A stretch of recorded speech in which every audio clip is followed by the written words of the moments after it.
ये कहानी है आसानो की, जिसकी पूरी फैमिली एक कार एक्सीडेंट में मारी जाती है। उसके बाद से ही वो सबसे अलग और उदास रहने लगता है, क्योंकि वो और लोगों को खोने का दुख नहीं बर्दाश्त कर सकता था। पर इन सब के दौरान उसकी बचपन की दोस्त मुत्सुमे हमेशा उसके साथ रहती है और उसके फैमिली के जाने के बाद वो उससे वादा करती है कि वो हमेशा उसके साथ रहेगी। पर आसानो की दुनिया तब उथल पुथल हो जाती है जब उसे पता लगता है कि मुत्सुमी और उसका पूरा खानदान स्पाइज है। आसानो स्कूल में उदास बैठा हुआ था, तभी उसके पास कुछ स्टूडेंट्स आते हैं जो कि उसे सॉकर प्रैक्टिस के लिए बुला रहे थे और वो ये ऐसा 10वीं बार कर रहे थे। लेकिन हर बार की तरह आसानो फिर से उन्हें मना कर देता है। वो उससे कहते हैं कि तुम कभी हमारे साथ घूमने क्यों नहीं चलते यार, चलो तुम्हें गर्ल्स हॉस्टल के बाहर नजारे दिखाते हैं। पर ये सब सुन के वो और नर्वस होके बेहोश हो जाता है। थोड़ी देर बाद वहाँ मुत्सुमी लंच लेके आती है। वहीं वो तीनों लड़के बाहर खड़े होके मुत्सुमी को देख रहे थे, जो कि स्कूल में काफी पॉपुलर है। इसके बाद वो आसानो को खाना खिला रही थी, लेकिन तभी वो निवाला वाइस प्रिंसिपल आके खा लेता है। ये देख के मुत्सुमी गुस्सा हो जाती है और कहती है कि तुम तो बाहर लेक्चर देने गए थे ना। पर हिरुकावा कहता है कि वो उसके खाने को इतना मिस कर रहा था कि उसने अपना स्केड्यूल चेंज कर लिया। और वो वहाँ से जाते जाते आसानो से कहता है कि स्कूल के बाद वो उसके ऑफिस आए। स्कूल के बाद जब वो उसके ऑफिस जाता है, हिरुकावा उसे अपने सीक्रेट कलेक्शन में से मुत्सुमी की बहुत सारी फोटोज दिखाता है और वो उसे अपनी मुत्सुमी की फेवरेट फोटो भी दिखाता है। ये सब देख के आसानो पुलिस में कंप्लेंट करने के बारे में सोचता है। और एक सेकंड, इनके पास मुत्सुमी की बचपन की फोटोज कैसे हैं? इसके बाद हिरुकावा कहता है कि मुत्सुमी बहुत सुंदर है और ऐसे में किसी को तो उसकी हिफाजत करनी होगी। इस छोकरे ने उसे कल प्रपोज किया था, तो मैंने इसे काफी प्यार से समझाया और देखो ये मान भी गया। हिरुकावा ने तनाका की ऐसी की तैसी कर रखी थी और उन्होंने उसकी वीडियो भी बना रखी है, जिसमें वो माफी मांग रहा था कि वो कभी अब मुत्सुमी के पास नहीं जाएगा। ये देख के उसकी फटी रही थी कि हिरुकावा उसकी गर्दन पे चाकू रख देता है और कहता है कि मैंने तुम्हें अभी तक इसलिए छोड़ रखा था क्योंकि तुम उसके बचपन के दोस्त हो, पर अब तुम उसके ज्यादा ही करीब जाने लगे हो। माफ करना, मैं ये सब कुछ अपनी छोटी बहन के लिए कर रहा हूँ। लेकिन तभी वहाँ एक लड़की आती है। वो एक स्विच दबाती है जिससे वहाँ बहुत तेज रोशनी आती है और इसी दौरान वो आसानो को वहाँ से लेकर चली जाती है। जब आसानो की आंखें खुलती है, वो अपने सामने मुत्सुमी और उसके साथ इतने सारे अजीबोगरीब लोगों को देखकर घबरा जाता है। मुत्सुमी उसे शांत कराती है कि ये सभी उसके भाई बहन हैं और वो उन सभी को उससे इंट्रोड्यूस कराती है। ये उसकी बड़ी बहन फुटाबा है, ये उसका भाई शिंजो,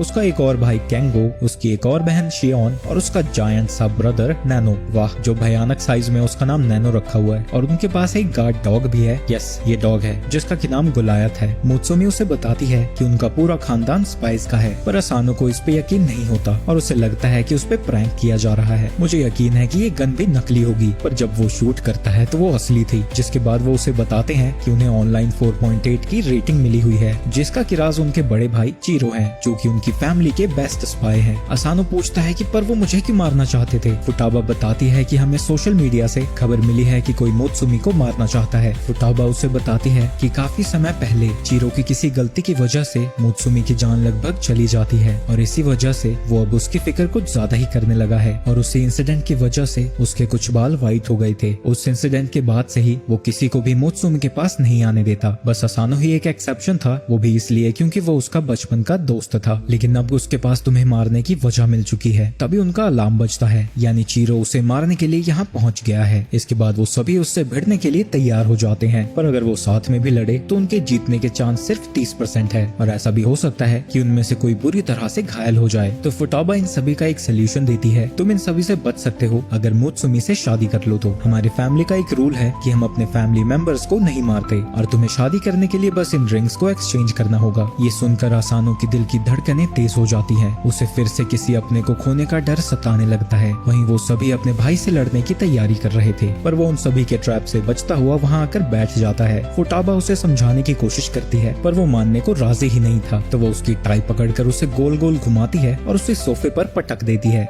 जिसके बाद वो सभी साथ मिलकर उससे लड़ने लगते हैं। पर कोई भी उसे हल्की सी भी चोट नहीं पहुंचा पा रहा था और वो अपने एक ही हमले से उन सभी को दूर फेंक देता है और वो सभी को धमकी देता है, अगर तुम इस घर को सही सलामत देखना चाहते हो तो आसानो को मेरे हवाले कर दो। लेकिन फुटाबा उससे लड़ने के लिए आगे जाती है, पर वो आसानी से उसे बांध कर छत पे लटका देता है। शियोन सभी को पीछे जाने को कहती है और वो खुद उसके ऊपर अपने ड्रोन की मदद से हमला करती है। आसानो बाकी सबकी फिक्र कर रहा था, पर मुत्सुमी उससे कहती है कि डरो मत, उन्हें फैमिली मेंबर्स को मारना अलाउड नहीं है, तो किसी को भी कुछ नहीं होगा। इसके बाद वो उसे सीक्रेट जगह पे छुपने के लिए कहती है, पर ये देख के कि वो परेशान है, वो फिर से कहती है कि वो उसे छोड़कर कहीं नहीं जाएगी। चीरो सभी ड्रोन्स को डिस्ट्रॉय कर वहाँ पहुँचता है, जिसके बाद उससे लड़ने की गुलायत और मुत्सुमी की बारी थी, पर चीरो आसानी से गुलायत को बांध देता है और साथ ही मोत्सुमी के हाथों को भी बांध देता है, पर वो असल में मोत्सुमी नहीं कैंगो था जो कि अपना रूप बदल सकता है। वहीं ये सारी चीजें असानो छुपकर देख रहा था, जिसके बाद चिरो समझ जाता है मोत्सुमी ने असानो का भेष बना रखा है। मोत्सुमी उसे असानो को अकेला छोड़ने को कहती है क्योंकि वो उसे कभी नुकसान नहीं पहुंचा सकता। चिरो कहता है कि ठीक है, पर वो आगे कहता है कि मोत्सुमी अब घर से बाहर नहीं निकल सकती और वो उसके आसपास के सभी लोगों को खत्म कर देगा ताकि कोई भी उसे नुकसान ना पहुंचा पाए। और वो खुद को उसे स्टैब करने देता है और कहता है कि तुम्हें बचाने के लिए मैं अपनी जान भी खतरे में डाल सकता हूँ। वो उसकी शर्तों को मानने ही वाली थी कि असानो वहाँ से बाहर आता है और उसे मोत्सुमी को छोड़ने को कहता है। चिरो उसे अपने फैमिली मैटर से दूर रहने को कहता है, जिसके बाद असानो उससे पूछता है बिया हो गया तुम्हारा, जिसके बाद मोत्सुमी उसकी तरफ अपनी रिंग फेंक देती है। पर जैसे ही असानो उसे पकड़ने जाता है, चिरो अपने जालों से उसे रोक देता है और उसके हाथों के बंधे होने के बावजूद भी वो उस अंगूठी को पकड़ लेता है, जिसकी वजह से उसके हाथ जगह जगह से कट जाते हैं। और वो याद करती है कि कैसे मोत्सुमी ने हमेशा से ही उसका ख्याल रखा है और वो चिरो की वजह से उसे और दुख पहुंचता हुआ नहीं देख सकता था। इसके बाद उनका खानदान वहां आता है और वो देखते हैं कि असानो ने वो रिंग पहन ली है और वो वादा करता है कि वो हमेशा मोत्सुमी को प्रोटेक्ट करेगा। जिसके बाद रात को असानो अपनी शादी के बारे में ही सोच रहा था। ऑब्वियसली शादी की वजह से चिरो बिल्कुल खुश नहीं था। इसके बाद जब सुबह उसकी आंख खुलती है, वो देखता है कि चिरो फिर से उसके सामने चाकू लेकर खड़ा था। अबे साले बख्श दे यार, क्या कर रहा है? चिरो कहता है अरे जीजा जी, ये तो हमारे फैमिली ट्रेडिशंस हैं, हम ऐसे ही जगाते हैं। और वो कहता है कि ये तुम्हारी ट्रेनिंग का भी हिस्सा है। एक स्पाई सोते हुए भी हमेशा चौकन्ना रहता है। इसके बाद वो उसकी ट्रेनिंग को शुरू कर देता है। वहीं उसके चिल्लाने की आवाज मोत्सुमी तक पहुंचती है और जब वो ऊपर जाती है, वो देखती है कि चिरो असानो को योगा करा रहा था। चिरो उसे देखकर कहता है अरे हम तो बस प्रैक्टिस कर रहे थे। ये सुनकर मोत्सुमी को गुस्सा आता है, जो देखकर चिरो रुक जाता है। पर तभी अचानक से वो उन दोनों को लेकर बाहर कूद जाता है, जिसके बाद अचानक से ही उनका पूरा घर बॉम्ब से उड़ जाता है। और बाहर आने के बाद वो बताता है कि घर में किसी ने बॉम्ब प्लांट कर दिया था। इसके बाद वो सभी कार में बैठे थे, जहाँ की चिरो को शिंजो रिपोर्ट देता है कि बॉम्ब घर के किचन में प्लांट किया गया था, यानी वो मोत्सुमी को ही मारना चाहते थे। और उन सभी को पता भी लग गया था कि मोत्सुमी की शादी असानो के साथ हो चुकी है। असानो पूछता है कि पर वो उसे क्यों मारना चाहते हैं। चिरो बताता है कि मोत्सुमी योजाकुरा फैमिली की 10th हेड है और उनकी फैमिली की हिस्ट्री एडो पीरियड्स तक जाती है। उनकी फैमिली में हर कोई किसी न किसी सुपर ह्यूमन एबिलिटीज के साथ पैदा होता है, पर हर जनरेशन में बिना किसी पावर के एक बंदा पैदा होता है और उसे ही फैमिली का हेड बनाया जाता है, क्योंकि उसी में सुपर ह्यूमन जीन्स होते हैं जो कि उनकी स्पाइस की फैमिली को आगे बढ़ा सकते हैं। इसीलिए बाकी सभी फैमिली मेंबर्स उसे प्रोटेक्ट करते हैं। इसके बाद चिरो बताता है कि फैमिली के लीडर के तौर पर वो जल्द ही अंडरवर्ल्ड में कदम रखेगी, पर उससे पहले अभी उसका मिशन ये है कि उसे आम दुनिया के बारे में जानकारी इकट्ठा करनी है। लेकिन तभी अचानक से उनके पीछे से कुछ लोग उन पर हमला करने लगते हैं। ये देखकर असानो डर जाता है, पर चिरो उसे कहता है कि फिक्र मत करो, ये गाड़ी बुलेट प्रूफ है। जिसके बाद वो और भी ज्यादा बड़ी गन से उनके ऊपर हमला कर रहे थे, लेकिन